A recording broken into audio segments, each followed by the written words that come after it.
Today I'll be discussing three problems from 3.8 volume. This will be volume of a triangular prism, volume of a triangular pyramid, and volume of a sphere. Please remember that the definition of a prism is a polyhedron with two parallel congruent bases. The definition of a pyramid is a polyhedron with one base and all faces intersecting at a common vertex. And a sphere is not by definition a polyhedron. It is not composed of polygons. It is just called a solid or a three-dimensional shape.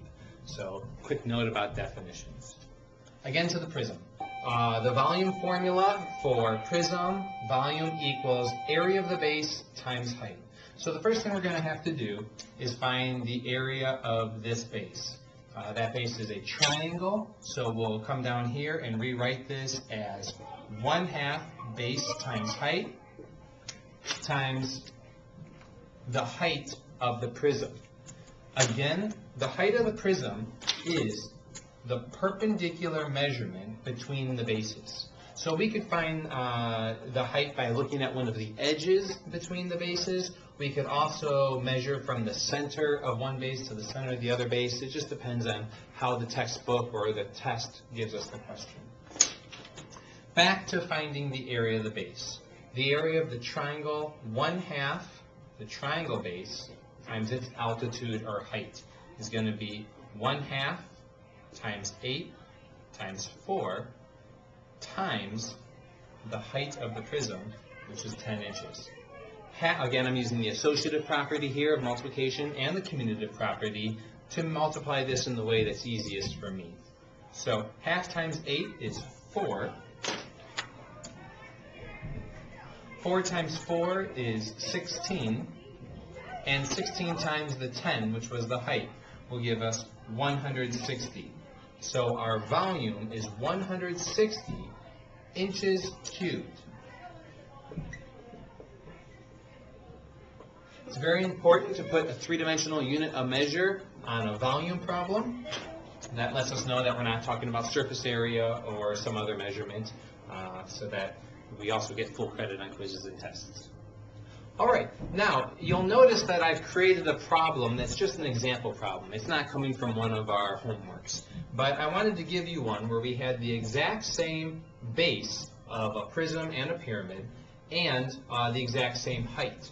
This time the height is the perpendicular measurement from the vertex to the base. So it's meeting at about the center of that base, since this is a right pyramid, not some kind of oblique pyramid. I also want to take a moment to explain that there is a third height, which we've talked about in class, called a slant height, which is the altitude of the triangular face. And we're not using that because this is just a volume problem. We're not doing surface area at all. All of that aside. We've already found the base times height because we had 8-inch base of our triangle, 4-inch height of our triangles, and 10-inch heights of these. So I'm actually just going to come over here and borrow this. So my volume is 1/3 the area of the base times the height of 160. Remember, we talked about in class that if I were to fill this solid full of liquid and pour it into a prism of the same base and the same height, I could fill a triangular pyramid 3 times and pour it in, and it would fill the prism of the same dimensions exactly. So this is 1/3 of that. I'll rewrite that as 160 divided by 3. I could write volume equals 160 divided by 3 inches cubed and get full credit. That is an improper fraction in simplest form. I like improper fractions. They're easy to add, subtract, multiply, and divide. Mixed numbers are hard for me to add, subtract, multiply, and divide unless I have a calculator, and I don't have one handy. So I like to keep answers like that. However, some students prefer them as mixed numbers. Sometimes on achievement tests for SAT or ACT, you'll see them as mixed numbers. So we'll do the quick practice of converting that to a mixed number. 3 goes into 16 5 times with 1 left over, and 3 goes into 10 3 times with 1/3 left over, and that would be inches cubed. You don't have to be able to do that in your head. You could always use a calculator. And that is the exact same thing as 53.3 repeating inches cubed.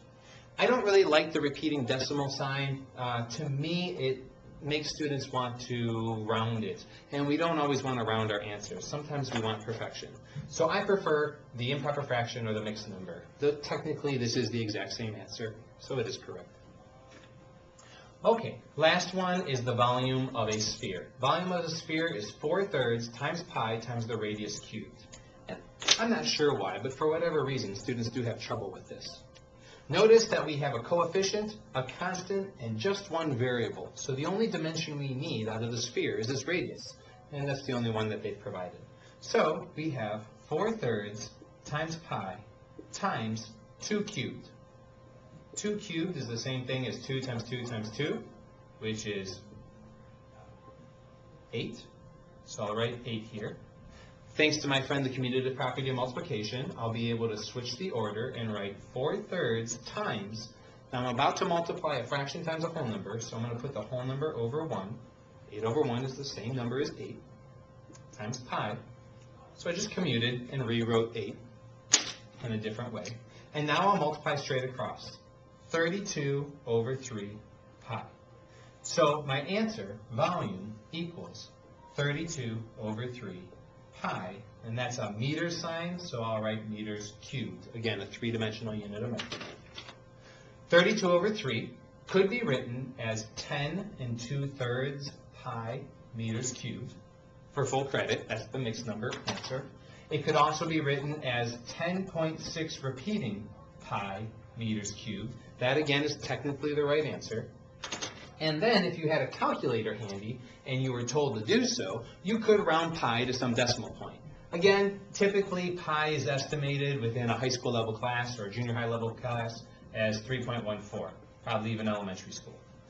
Engineers at NASA probably don't round to 3.14 when they're building things for the space shuttle that are circular. I don't know, I'd have to ask them. But we don't always round to 3.14. We just do for achievement tests and for SATs and ACTs and things of that nature. So with any one of these, the improper fraction, the mixed number, or the decimal, we could take that number, multiply it by 3.14, and then get some answer. I'm not sure what it would be, but 10.6 by times 3 is in the 30s somewhere. It'd be somewhere in the 30s meter cubed. So in review, triangular prism, triangular pyramid, and sphere volume.